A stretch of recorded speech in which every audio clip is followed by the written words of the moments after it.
नमस्ते स्टूडेंट्स, स्वागत है आपका एक बार फिर से। मैं हूं डॉक्टर देवेंद्र धवन। इस लेक्चर में हम डिस्कस करेंगे भारत के विभिन्न उपग्रहों के बारे में। पिछले लेक्चर्स में हमने डिस्कस किया है भारत के कौन कौन से लॉन्च व्हीकल हैं और लॉन्च व्हीकल्स की सहायता से ही जो है उपग्रहों को लॉन्च किया जाता है।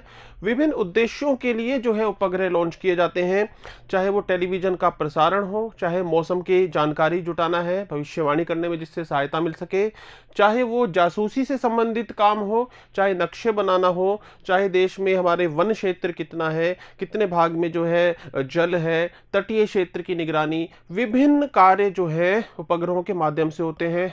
मोबाइल संचार जो है और सीमा की सुरक्षा का काम, तो बहुत सारे भिन्न भिन्न उद्देश्यों के लिए जो है विभिन्न प्रकार के उपग्रह लॉन्च किए गए हैं भारत में भी। ISRO, Indian space research organisation, जो भारत का अग्रणी जो संस्थान है, हमारा जो सबसे प्रमुख संस्थान है, उसके द्वारा विभिन्न प्रकार के उपग्रह जो है उनको लॉन्च करवाया गया है। तो उपग्रहों में जो है सबसे पहले जो उपग्रह बनाए गए थे प्रायोगिक उपग्रह थे, एक्सपेरिमेंटल सैटेलाइट थे। प्रायोगिक या एक्सपेरिमेंटल सैटेलाइट, देखो इसका उद्देश्य क्या था। जैसे मान लिया कोई भी काम की जब शुरुआत होती है तो पहले प्रयोग करके देखा जाता है। उपग्रह यदि उसको मान लो टेलीविजन प्रसारण में प्रयोग करना है या मौसम की जानकारी के लिए प्रयोग करना है, तो उससे पहले छोटे उपग्रह पहले भेजे गए, उनसे प्रयोग किए गए और उसमें जब एक्सपीरियंस मिला उन्हीं के आधार पे फिर बाद में जो है मुख्य उपग्रह जो है लॉन्च किए गए। और भारत का सबसे पहला जो उपग्रह था वो था आर्यभट्ट। वो भी एक प्रकार का क्या था, प्रायोगिक या एक्सपेरिमेंटल उपग्रह ही वो था। तो देखो विभिन्न प्रकार के उपग्रह हो सकते हैं। प्रायोगिक या एक्सपेरिमेंट करने वाले उपग्रह हैं जो कुछ ना कुछ सिखाते हैं, कुछ ना कुछ अनुभव लेने के लिए भेजे जाते हैं। संचार में काम में आने वाले उपग्रह है, चाहे वो हमारा मोबाइल का संचार हो, चाहे टेलीविजन का प्रसारण से संबंधित हो, टेली एजुकेशन है, टेली मेडिसिन है। मौसम की जानकारी देने वाले उपग्रह हैं, विभिन्न प्रकार के हैं, हम इनकी बात करेंगे। अर्थ ऑब्जर्वेशन सैटेलाइट, भू प्रेक्षण उपग्रह, इन्हें रिमोट सेंसिंग उपग्रह भी कह दिया जाता है। तो रिमोट सेंसिंग उपग्रह अंतरिक्ष में बैठे हुए या अंतरिक्ष में ही जो हमारे उपग्रह हैं वहां से दूर से ही धरती के बारे में जानकारी प्राप्त करना, तो वो क्या होगा, रिमोट सेंसिंग का कार्य होगा। कि मान लिया कि कौन कौन से खनिज हो सकते हैं इस धरती में, या इस जल में पानी की मात्रा कितनी है, आंतरिक जल के भंडार कहाँ होने की संभावना है, वन क्षेत्र किस एरिया में है, बहुत सारे काम। पर्णहरित की मात्रा कितनी है जो है पादपों में, सूखी पत्ती वाला एरिया है या हरियाली है, बहुत सारे काम जो है दूर से बैठे बैठे ही हो सकते हैं, तस्वीरों के माध्यम से हो सकते हैं, राडार के माध्यम से हो सकते हैं। तो रिमोट सेंसिंग उपग्रह इसी में आएंगे। अर्थ ऑब्जर्वेशन उपग्रह में अंतरिक्ष वेधशाला संबंधित उपग्रह। वेधशाला जैसे हम एक तो पढ़ते हैं, जैसे कि जंतर मंतर का नाम आपने सुना है, जयपुर में है, दिल्ली में भी है, उज्जैन में भी है। तो वो तो वेधशालाएं हैं, ज्योतिषी से संबंधित हैं और विभिन्न ग्रहों के बारे में भी जानकारियां मिलती हैं। लेकिन ये जो वेधशाला है अंतरिक्ष में स्थापित किया गया है एक सैटेलाइट भारत के द्वारा, उसका नाम है एस्ट्रोसैट। उस सैटेलाइट में विशेष प्रकार के जो है कैमरे लगे हैं, उनके द्वारा अंतरिक्ष में कहां पर कहीं कोई नया तारा तो नहीं बन रहा है, कहीं पर कोई सोर्स है, जो तारे किस प्रकार से बनते हैं, आदि आदि विभिन्न प्रकार की जानकारियां जो है अंतरिक्ष में वहां पर जुटाई जाती हैं। तो अंतरिक्ष वेधशाला वाले उपग्रह। नेविगेशन या नेविगेशन संबंधी उपग्रह, जैसे आप एक नाम से परिचित हो जीपीएस, ग्लोबल पोजीशनिंग सिस्टम। तो इस प्रकार ये तो अमेरिका का है जीपीएस, लेकिन भारत ने खुद का भी नेविगेशन सिस्टम बना लिया है, जिसको शॉर्टकट में हम कहें, जिसको जो नाम दिया नाविक नाम दिया गया है, उसका पूरा जो नाम है Indian regional navigation satellite system. और मोदी जी ने जो है नाविक नामकरण कर दिया है उसका, NAVIC। तो भारत सरकार के द्वारा नाविक नाम दिया गया है, नेविगेशन विद इंडियन कॉन्स्टिलेशन। तो इसके बारे में भी हम पढ़ेंगे कि भारत का जीपीएस जैसा जो हमारे सैटेलाइट है कौन से हैं। ऐसे ही वायुयानों की जो गति होती है उसके लिए भी विशेष जो है गगन प्रणाली को बनाया गया है। मिलिट्री उपग्रह और विश्वविद्यालयों या शैक्षणिक संस्थानों के उपग्रह। तो भिन्न भिन्न प्रकार के जो है उपग्रह जो है उनका जो है प्रक्षेपण किया गया है भारत के द्वारा।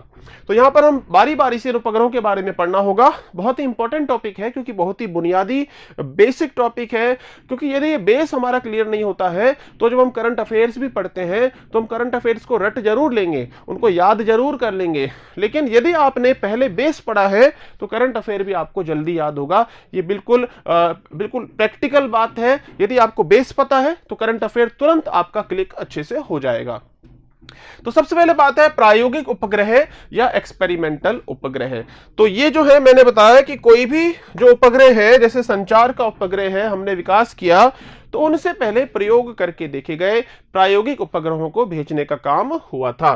तो प्रायोगिक उपग्रह जो है, इसरो ने मुख्य रूप से प्रायोगिक उद्देश्यों के लिए कई छोटे उपग्रह जो है लॉन्च किए थे, चाहे वो टेलीविजन प्रसारण से संबंधित कुछ प्रयोग करने हो, या मौसम की जानकारी देने से संबंधित प्रयोग करने हो, या अंतरिक्ष में बैठे बैठे नीचे जो है रिमोट सेंसिंग का कार्य करना है, पता लगाना है, सर्वेक्षण करना है धरती का, ऐसे प्रयोग किए हुए हो। तो भिन्न भिन्न उद्देश्यों के लिए जो है ये प्रायोगिक उपकरण जो है यूज किए गए हैं। प्रायोगिक उपग्रह वायुमंडल का अध्ययन से संबंधित प्रयोग, विभिन्न प्रकार के ट्रांसपोंडर के विकास से संबंधित प्रयोग, कक्षा को किस प्रकार से नियंत्रण करेंगे, उपग्रह की कक्षा को बड़ा करना, उसको विभिन्न प्रकार की कक्षाओं में भेजना, आदि आदि जो है।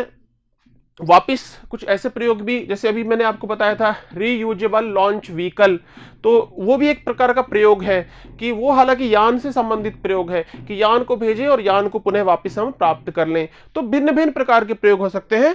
तो उपग्रहों से संबंधित प्रयोग जो है यहाँ पर मुख्य रूप से हो रहे।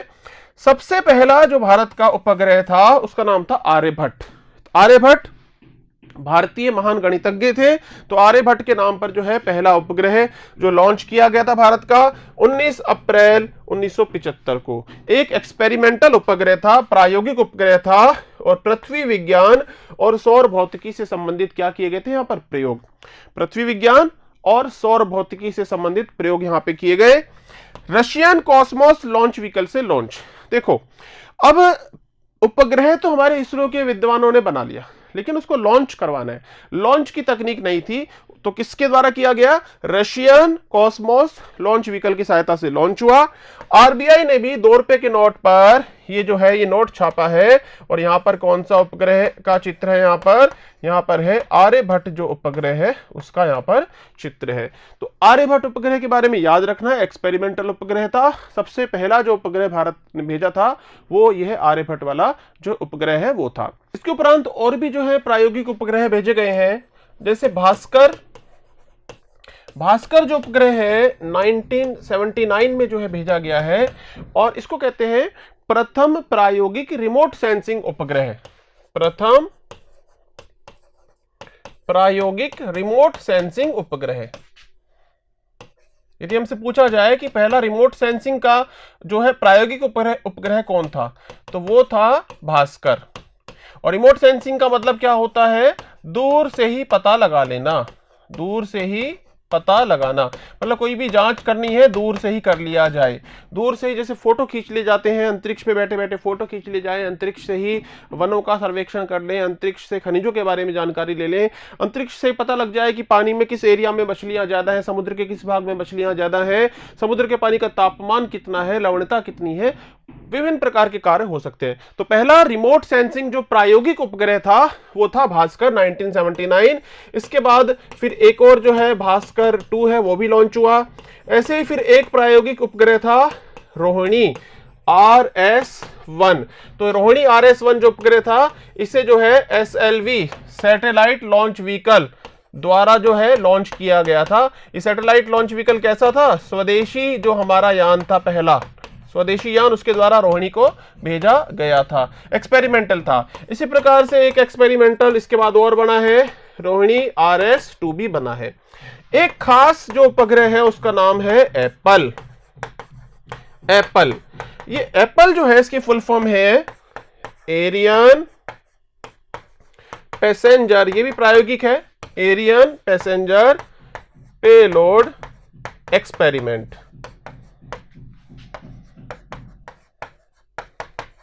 एरियन पैसेंजर पेलोड एक्सपेरिमेंट, ये बहुत खास है। देखो यान एक तो ये हो गया प्रथम प्रायोगिक रिमोट सेंसिंग। एप्पल जो है, एप्पल भी प्रथम था। किस मामले में? ये था 1981 में इसका लॉन्च हुआ था, और ये था प्रथम भूस्थिर उपग्रह। प्रथम भूस्थिर उपग्रह। प्रायोगिक, कैसा है? प्रायोगिक। इसको पूरा लिखते हैं, प्रथम प्रायोगिक भू स्थिर उपग्रह। तो भू स्थिर कौन सा होगा? 36,000 किलोमीटर की ऊंचाई पर है, जो पृथ्वी से देखने पे कैसा रहता है? स्थिर रहता है।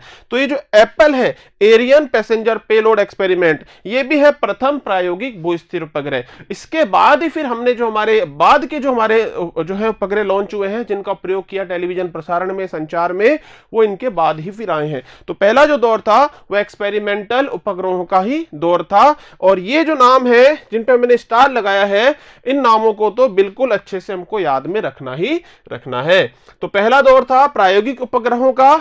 प्रायोगिक उपग्रहों के बाद जो है, जो दूसरे नंबर पे जो उपग्रहों का जो विकास हुआ, वो थे फिर संचार उपग्रह। क्योंकि प्रयोग हमने प्रयोग कर लिए और फिर हमको असली कार्यात्मक कार्यशील उपग्रहों को लॉन्च करना है। तो धरती की सतह से ऊपर संचार उपग्रह ज्यादातर जो है वो भेजे जाते हैं 36,000 किलोमीटर की ऊंचाई पर। संचार उपग्रह किस पे भेजे जाते हैं? 36,000 किलोमीटर की ऊंचाई पर भेजे जाते हैं। और जो होते हैं मुख्यतः क्या होते हैं? ये भू स्थिर उपग्रह होते हैं, भू स्थिर उपग्रह, और 36,000 पर भेजे जाते हैं। अब संचार में देखो क्या हो सकता है। संचार में आखिर में संचार उपग्रह में क्या क्या आएगा यहां पर? जैसे कि टेलीविजन प्रसारण। पुराने समय में केबल वगैरह तो अब जो है ज्यादा आ गया है, डीटीएच, लेकिन टेलीविजन प्रसारण जो है भारत में जो शुरू हुआ है, उस समय पर उपग्रहों के माध्यम से होता था। जब छत पर एंटीने लगाए जाते थे, वो आज भी उपग्रह के माध्यम से ही है, वो वाला जो प्रसारण है। और हमारे डीटीएच वाले प्रसारण है, वो भी उपग्रह के माध्यम से ही है। तकनीक भले ही विकसित हो गई है। तो टेलीविजन जो प्रसारण है, उसमें संचार उपग्रहों का जो है योगदान था। और यहां पर खास बात यह थी, संचार उपग्रहों के माध्यम से होता है।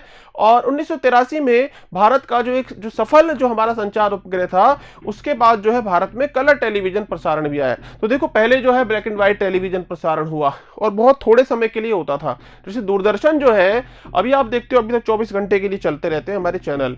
पहले क्या होता था, दूरदर्शन जो था वो ब्लैक एंड व्हाइट चलता था। दूरदर्शन, किसी का टीवी भले ही कलर टीवी है, ठीक है, मान लिया विदेश से कलर टीवी खरीद लाया कोई व्यक्ति, लेकिन उसका टीवी कलर चलेगा नहीं, क्योंकि पीछे से जो प्रसारण आता था कैसा आता था? ब्लैक एंड व्हाइट प्रसारण आता था। फिर बाद में उपग्रह लॉन्च हुए, हमारे खुद के उपग्रह लॉन्च होने लगे, तो वो जो ब्लैक एंड व्हाइट प्रसारण था वो कलर प्रसारण में परिवर्तित हुआ। फिर चूंकि समय बहुत थोड़ा दिया जाता था, मतलब थोड़े समय के लिए ही प्रसारण होता था, दिन में कुछ घंटे के लिए ही टीवी चलता था, बाकी टाइम पर कुछ भी नहीं आता था। तो ऐसा भी दौर जो है प्रारंभिक दौर रहा है। तो टेलीविजन प्रसारण हो गया संचार में। फिर संचार में और क्या क्या आएगा?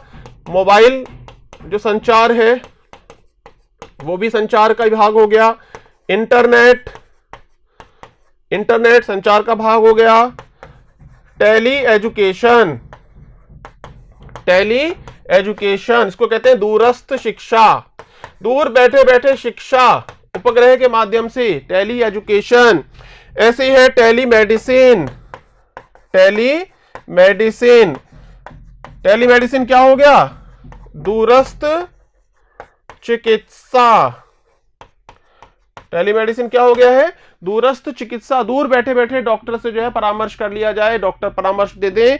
अब तो भविष्य में ऐसा भी दौर आ रहा है, विदेशों में आ भी चुका है, कि रोबोट्स के माध्यम से डॉक्टर कहीं दूर बैठे हैं, इंटरनेट बिल्कुल फास्ट इंटरनेट है, डॉक्टर स्क्रीन पर देख रहा है, वहां पर रोबोटिक उपकरण काम कर रहे हैं और डॉक्टर यहीं से बैठे बैठे सर्जरी भी कर पाए, ऐसा दौर भी आ रहा है। तो ये तो मैंने चलो आपको बताया कि आखिर में संचार उपग्रह की आवश्यकता हमको क्यों है, विभिन्न प्रकार का संचार करना है। इसके अलावा जो मिलिट्री संचार होता है उसके लिए भी उपग्रह चाहिए होते हैं। मिलिट्री संचार, भाई सेना को तो, क्योंकि सबसे पहले तो सुरक्षा है देश की, तो मिलिट्री के लिए भी संचार चाहिए। तो विभिन्न कार्यों के लिए संचार उपग्रहों की आवश्यकता होती है। इसीलिए सबसे पहले जो भारत में सबसे पहले क्या है, तो संचार उपग्रह है, ये हमारी प्रथम श्रृंखला थी। हमारी क्या है? ये प्रथम भू स्थिर उपग्रह श्रृंखला है, ये भू स्थिर उपग्रह श्रृंखला। और इसका नाम क्या है? नाम है इनसैट श्रृंखला। इनसैट श्रृंखला, इंडियन नेशनल सैटेलाइट सिस्टम। तो इंडियन नेशनल सैटेलाइट सिस्टम जो है, इनसैट श्रृंखला जो है, इसके द्वारा जो है भारत में क्या हुआ है, ये हमारे खुद के जो है भूस्थिर उपग्रह हम जब छोड़ने लगे हैं, बनाने भी लगे हैं, और फिर उनको विभिन्न माध्यमों से जो है विभिन्न देशों की सहायता से, जैसे खासतौर पर सोवियत संघ, उनके माध्यम से प्रारंभ में हम लॉन्च करने लगे। बाद में आजकल तो सारा का सारा काम हम खुद ही करते हैं। इस श्रृंखला की शुरुआत जो हुई है, सबसे पहला जो उपग्रह है इनसैट 1A 1982 में लॉन्च हुआ था, लेकिन ये क्या रहा था, 17 माह ही काम कर पाया। पहला जो, तो इसको अपन क्या मानते हैं, इसको अपन जो है इसको असफल की श्रेणी में रखा जाता है, असफल या फिर आंशिक सफल ऐसा बोल देते हैं। वैसे मुख्य रूप से असफल ही याद रखें, क्योंकि क्वेश्चन एग्जाम में आता है भारत का प्रथम सफल उपग्रह कौन सा था, भारत का प्रथम सफल उपग्रह कौन सा था। तो ये वाला तो इनसैट 1A जो 1982 था, 17 माह ही काम कर पाया था, क्या रहा था, असफल रहा था, भूस्थिर उपग्रह सारे के सारे। तो प्रथम सफल कौन सा था, वो था इनसैट 1B। इनसैट 1B प्रथम सफल उपग्रह भारत का था, और ये इसने क्या भी प्रारंभ में भारत में करवाया, रंगीन टेलीविजन प्रसारण की शुरुआत भी हुई, रंगीन टेलीविजन प्रसारण भी इसके माध्यम से हुआ। और ये था भारत का प्रथम, बहुत इंपॉर्टेंट है, प्रथम सफल भूस्थिर उपग्रह।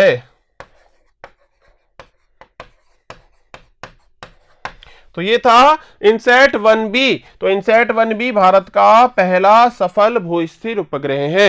इनके बाद और भी उपग्रह लॉन्च हुए इस सीरीज में। तो पहली जो श्रृंखला थी वो इनसैट श्रृंखला में INSAT 1A, INSAT 1A, INSAT 1B, फिर इनसैट 1C और इनसैट 1D। तो पहली जो श्रृंखला थी वो 4 उपग्रहों की थी। यहां पर इनसैट 1D है, ये 1D।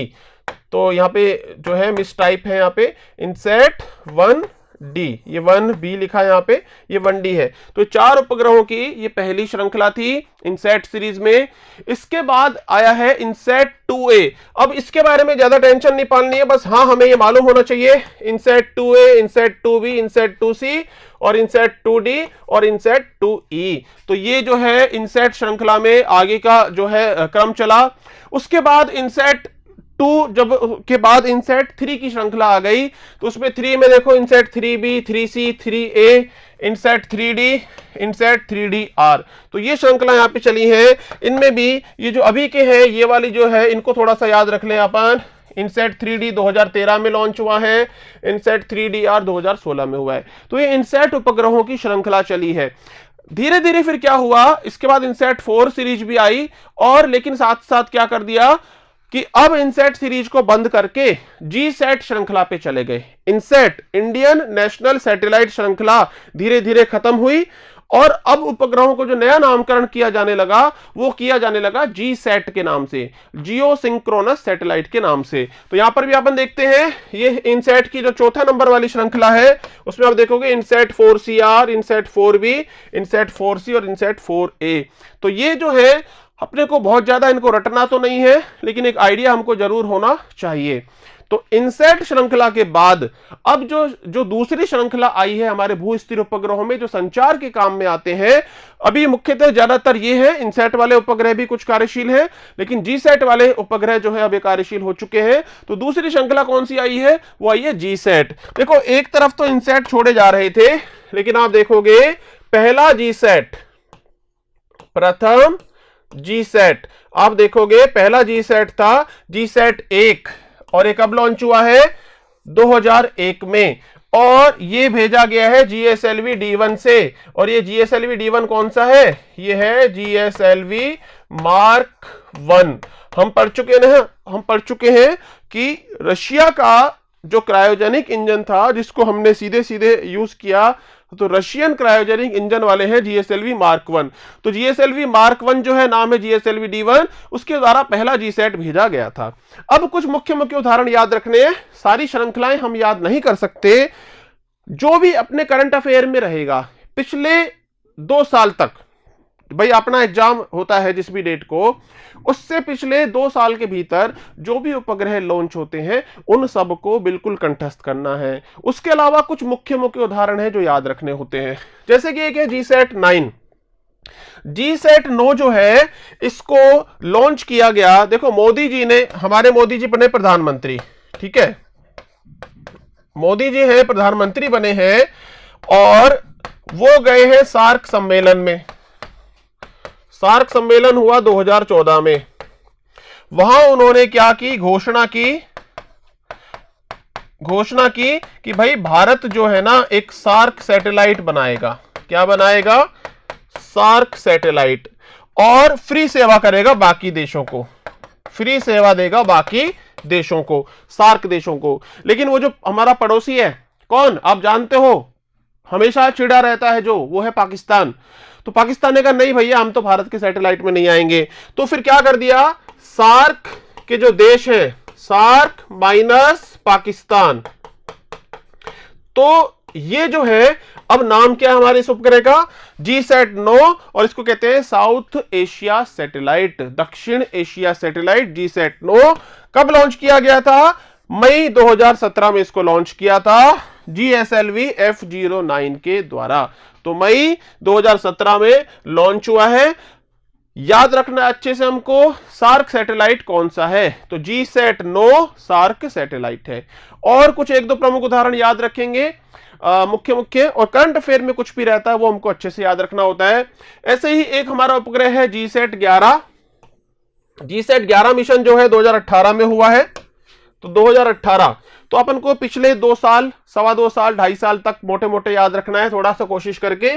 तो GSAT-11 जो है 2011 में लॉन्च हुआ है। और इसकी खास बात यह है, क्यों इसका नाम हमको थोड़ा सा इंपॉर्टेंट है, क्योंकि भारत का अभी तक का मतलब आप देख रहे हो 2021 का शुरुआती चरण चल रहा है। तो 2021 में शुरुआत के दौर तक भारत का सबसे भारी उपग्रह है। ये क्या है? सबसे भारी उपग्रह। और कितना किलो वजन है इसका? 5854 किलो का इसका है वजन। सबसे भारी उपग्रह है, संचार के काम निश्चित रूप से आएगा। अच्छा, इतने भारी उपग्रह को हम क्या अपने खुद के GSLV से लॉन्च कर सकते हैं क्या? भाई आपने पढ़ा है कि खुद के GSLV से तो हम 4000 किलो तक तो लॉन्च कर सकते हैं, वो स्थिर कक्षा में भेज सकते हैं। लेकिन ये तो आपका 6000 के पास है, इसीलिए देखो यहां पर ये है ना, एरियन 5 के द्वारा इसको भेजा गया है। एरियन 5 है और फ्रेंच गुयाना और वहां पर कोरू प्रक्षेपण का केंद्र है। फ्रेंच गुयाना में कोरू प्रक्षेपण केंद्र सबसे भारी उपग्रह है। ऐसे ही GSAT-30, ये है जनवरी 2020 में भेजा गया है GSAT-30 को, थोड़ा सा याद रखना। फरवरी 2019 में GSAT-31 भेजा गया है। GSAT-7 भेजा गया 2018 में। एक GSAT-3 है, इसको बोलते हैं एजुसैट। ये जो एजुसैट है ये है प्रथम शैक्षणिक उपग्रह, प्रथम शैक्षणिक उपग्रह है, और इसको बोलते हैं एजुसैट। शिक्षा को समर्पित है, शिक्षा को समर्पित, जैसे कि टेली एजुकेशन। उपग्रह के माध्यम से जो है दूरस्थ क्षेत्रों तक भी जो है शिक्षा को पहुंचाया जाए। तो GSAT-3 को एजुसैट कहते हैं, शिक्षा को समर्पित यह उपग्रह है, याद में रखना है। अब एक ही उपग्रह है CMS-01। CMS-01 ये बिल्कुल करंट में है, ये बिल्कुल क्या है, ये करंट न्यूज है। करंट क्यों है? क्योंकि ये CMS-01 है, तो इसको जो है दिसंबर 2020 में लॉन्च किया गया है, दिसंबर 2020 में प्रक्षेपित किया गया है, और PSLV C50 के द्वारा इसको प्रक्षेपित किया गया है, और भारत का सबसे नवीनतम संचार उपग्रह है, सबसे नवीनतम संचार उपग्रह। अब आप बोलोगे कि ये डेट कब तक है? देखो आज जब मैं आपकी क्लास रिकॉर्ड कर रहा हूं तो मैं आपके जो है फरवरी के लास्ट में हूं, फरवरी 2021, फरवरी 2021 में हूं। तो फरवरी 2021 तक तो भारत का सबसे नवीनतम जो संचार उपग्रह था भू-स्थिर कक्षा में, कौन सी कक्षा है, भू-स्थिर कक्षा। तो ये सबसे नवीनतम संचार उपग्रह कौन सा हमारा, ये है CMS-01, कम्युनिकेशन सैटेलाइट 01, ये सबसे नवीनतम है। तो आप देखोगे वो जो हमारा नामकरण है, आप देख रहे हो पहला जो नामकरण आया था वो था इनसैट श्रृंखला, फिर इनसैट श्रृंखला के बाद में एक और श्रृंखला आ गई जीसैट श्रृंखला।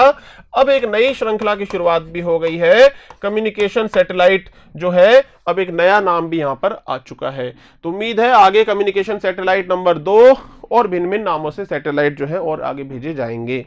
तो आपने देखा कि संचार उपग्रहों में भी इन उदाहरणों को हमको मुख्य मुख्य उदाहरण याद रखने हैं। पहले हमने पढ़े हैं प्रायोगिक उपग्रह, फिर हमने पढ़े हैं संचार उपग्रह। ऐसे कुछ नाम यहां पर याद रखने पड़ेंगे। ये भी एक्चुअल में संचार उपग्रह ही है। ये जो मैं 3 नाम यहां पे लिख रहा हूं ये है तो संचार उपग्रह ही, संचार उपग्रह ही है, लेकिन इनका जो मुख्य काम है वो मौसम की जानकारी देने से संबंधित है। तो कल्पना, देखो संचार के काम तो आएंगे ही, इसमें कोई बात नहीं है, लेकिन इनका मुख्य जो उद्देश्य है वो मौसम की जानकारी देने से संबंधित है। कल्पना एक सैटेलाइट जिसको मैटसेट कहते हैं 2002 में लॉन्च हुआ था, लेकिन उसी समय पर सैटेलाइट लॉन्च होने के कुछ समय के बाद पहले तो नाम था मैटसेट, पहले तो नाम क्या था, मैटसेट, मेटेरोलॉजिकल सैटेलाइट, मौसम संबंधी उपग्रह। तो लेकिन फिर कल्पना चावला जो है उनकी मृत्यु हुई, वो अमेरिका में जो अंतरिक्ष इंटरनेशनल स्पेस स्टेशन, अंतर्राष्ट्रीय स्पेस केंद्र पे गई हुई थी वो, और वहां से जब लौट रही थी तो उनका जो यान था वो क्रैश हुआ। जो उनका वापिस, उनका यान का नाम था कोलंबिया। अंतरिक्ष से वापस जब वायुमंडल में वो प्रवेश कर रहा था तो उनके यान की जो बाहर जो तापरोधी टाइल होती है वहां पे कुछ खराबी आ गई थी, और तापरोधी टाइल में खराबी आने की वजह से यान का तापमान जो है बहुत अधिक बढ़ गया, और उस यान में अधिक तापमान की वजह से फिर क्या हो गया, वो जल गया, यान ब्लास्ट हो गया। तो उसके उपरांत जो भारत के प्रधानमंत्री जो अटल बिहारी वाजपेयी जी थे उस समय पर, तो उन्होंने मैटसेट जो है उसको कल्पना एक नाम दिया। तो याद रखना हमको कि कल्पना एक, मैटसेट कैसा उपग्रह है, मौसम से संबंधित उपग्रह है। ऐसे ही इनसैट 3A जो है वो भी मौसम की जानकारी प्रदान करने से संबंधित है। आखिर में कैसे जानकारी प्रदान करेगी मैं बताऊंगा। इनसैट 3D इस समय पर ये बहुत ज्यादा काम आता है। आखिर में करते क्या है, इनके पास विशेष तकनीकें होती है VHRR है, वेरी हाई रिजोल्यूशन रेडियोमीटर। इसके द्वारा क्या करते हैं, ये वायुमंडल जो अच्छे से हमारा इंडिया है, चूंकि भू-स्थिर उपग्रह है, इंडिया के ऊपर रहेंगे, तो इसके माध्यम से जो है एक प्रकार की रिमोट सेंसिंग जैसी तकनीक अपनाई जाती है, और इसके द्वारा क्या करेंगे, बादलों का जानकारी लेंगे, जलवाष्प कितनी है, वायु किस दिशा में चल रही है, वायु किस स्पीड से चल रही है, आदि आदि जानकारियां जो है प्राप्त करेंगे। तो VHRR, very high resolution radiometer, बादल, जलवाष्प, वायु आदि के संबंध में जानकारी प्रदान करते हैं, और ये होते हैं मौसम संबंधी उपग्रह। आप दूरदर्शन पे देखते हो, DD न्यूज चैनल पर मौसम की जानकारी जो है वहां पे दी जाती है सामान्य रूप से, नियमित रूप से, तो उसमें इस प्रकार की इमेज आती है। और ये इमेज कौन से उपग्रह से ली हुई है, इनसैट 3D की ये इमेज है। और मानसून के दिनों में तो सबका इस पे ध्यान बहुत ज्यादा रहता है कि यहां बादल छा रहे हैं, बादल बारिश की क्या संभावना है, तो इस प्रकार से याद रखना है। तो मौसम संबंधी उपग्रह के बाद भारत का जो एक उपग्रह है अंतरिक्ष वेधशाला संबंधी उपग्रह, और वो जो अंतरिक्ष वेधशाला संबंधी उपग्रह जो है, अंतरिक्ष वेधशाला संबंधित उपग्रह, और इसका जो नाम है, अंतरिक्ष वेधशाला संबंधित उपग्रह का नाम क्या है, इसका नाम है एस्ट्रोसैट। इसका नाम क्या है, एस्ट्रोसैट, क्योंकि एस्ट्रोलॉजी इस प्रकार के शब्द होते हैं हमारे जो अंतरिक्ष, ये जो ज्योतिष वगैरह होता है वहां पर इस टाइप के शब्द यूज होते हैं, लेकिन यहां पर हम अंतरिक्ष का अध्ययन कर रहे हैं, खगोल विज्ञान है, ज्योतिष नहीं, यहां पे खगोल विज्ञान है। एस्ट्रो शब्द उसी से संबंधित है, खगोल विज्ञान की हमारे इस ब्रह्मांड में कौन कौन से जो है तारे हैं, कहीं पे कोई नया तारा तो नहीं बन रहा, कहीं पे कोई तारा नष्ट तो नहीं हुआ, तारों का चुंबकीय क्षेत्र कैसा है आदि विभिन्न प्रकार की जानकारियां जो है वो जो है इस एस्ट्रोसैट के माध्यम से प्राप्त करने का उद्देश्य है। 5 साल तक इसका जो टाइम था, 2015 में लॉन्च हुआ था एस्ट्रोसैट, 2015 में लॉन्च हुआ था PSLV-C30 के द्वारा, और जो है अब ये अपने प्रयोगों के अंतिम चरण में जो है चल रहा है। 5 साल की इसकी अवधि थी, अब हम 2021 में आ चुके हैं। ये जो एस्ट्रोसैट है इसको अपन अंतरिक्ष की वेधशाला बोलते हैं। एस्ट्रोसैट भारत का पहला समर्पित जो है खगोल विज्ञान संबंधित उपग्रह। समर्पित का मतलब इसका काम ही वही है। इसका काम ये नहीं है कि भाई हमको मोबाइल का सिग्नल दे दो, धरती पे हमको मोबाइल चलाना है उसका सिग्नल भेजो, नहीं। इसका काम तो है, क्योंकि इसके पास अलग अलग उपकरण लिखे, इसके पास अलग अलग उपकरण है। इन उपकरणों के माध्यम से, जैसे मान लिया x ray telescope, scanning sky monitor, इसके माध्यम से दूर कई जो है प्रकाश वर्ष दूर यदि कोई तारा निर्मित हो रहा है उसके बारे में पता लगाना। ब्लैक होल, अंतरिक्ष में देखो कुछ टर्म आती हैं, ब्लैक होल, न्यूट्रॉन स्टार, तो यहां पर अपन ज्यादा डिटेल में तो नहीं जा सकते, लेकिन यह है कि ब्लैक होल का अध्ययन, न्यूट्रॉन स्टार का अध्ययन, बाइनरी तारों का अध्ययन, तारों के आसपास का चुंबकीय क्षेत्र कितना है उसका अध्ययन आदि भिन्न भिन्न जानकारी जो है यह प्रदान करेगा। अमेरिका जो है, अमेरिका ने हबल जो है उपग्रह भेजा हुआ है पहले से, 1990 से हबल उपग्रह 1990, और ये किसका है? अमेरिका का। तो अमेरिका का जो हबल है, ठीक है, और उपग्रह वेधशाला के जैसा ही है, वो भी वेधशाला ही है। तो ऐसा ही हमारा क्या है, ये एस्ट्रोसैट। अब हमने जैसे छोटे लेवल पे बनाया इसको, आगे हम और इसको विस्तार करेंगे ताकि हम इनका मुकाबला भी कर पाए जो अमेरिका के हैं। तो एस्ट्रोसैट समर्पित खगोल विज्ञान से संबंधित मिशन है। इसका उद्देश्य एक्सरे, ऑप्टिकल और पराबैंगनी क्षेत्र में आकाशीय स्रोतों का एक साथ अध्ययन करना है। दृश्य प्रकाश, देखो हमारी आंखें तो कौन सा प्रकाश देख पाती हैं, या हम कहें कि हमारी आंखें तो केवल प्रकाश का दृश्य भाग ही देख पाती हैं, जबकि जो विकिरण होते हैं उन विकिरण में एक्सरे वाले विकिरण भी होते हैं और इंफ्रारेड विकिरण भी होते हैं। इंफ्रारेड विकिरण कौन से? ऊष्मा वाले। जो ऊष्मा होती है, जैसे मान लो हम रोटी बनाने का तवा जो होता है, जब वो गर्म होता है उसके ऊपर बहुत सारे ऊष्मा विकिरण निकलेंगे। हमारा शरीर 37 जो डिग्री पर गर्म है, हमारे से भी बहुत सारे ऊष्मा विकिरण निकलते हैं। तो इन ऊष्मा विकिरणों को भी जो कैमरा देख लेगा तो वो कैमरा होगा इंफ्रारेड कैमरा, जो ऊष्मा विकिरणों को भी देख ले। तो आप देखोगे ये जो वेधशाला है इसमें एक्सरे किरणों को देखने वाला, दृश्य प्रकाश को देखने वाला और ऊष्मा विकिरण, इंफ्रारेड विकिरण, इन सबको देखने वाले क्या है, इसके अंदर उपकरण लगे हुए हैं। और ये कितनी ऊंचाई पर है? 650 किलोमीटर की ऊंचाई पर है, जो हमारा लो अर्थ ऑर्बिट है। निचली कक्षा जो हमारी है 650 किलोमीटर पर ये है। क्या क्या काम कर रहा है? बाइनरी स्टार सिस्टम में न्यूट्रॉन तारे और ब्लैक होल का अध्ययन।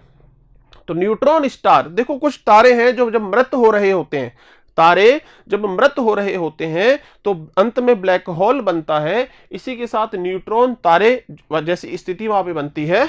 तो बाइनरी तारा सिस्टम में न्यूट्रॉन स्टार और ब्लैक होल का अध्ययन करना है।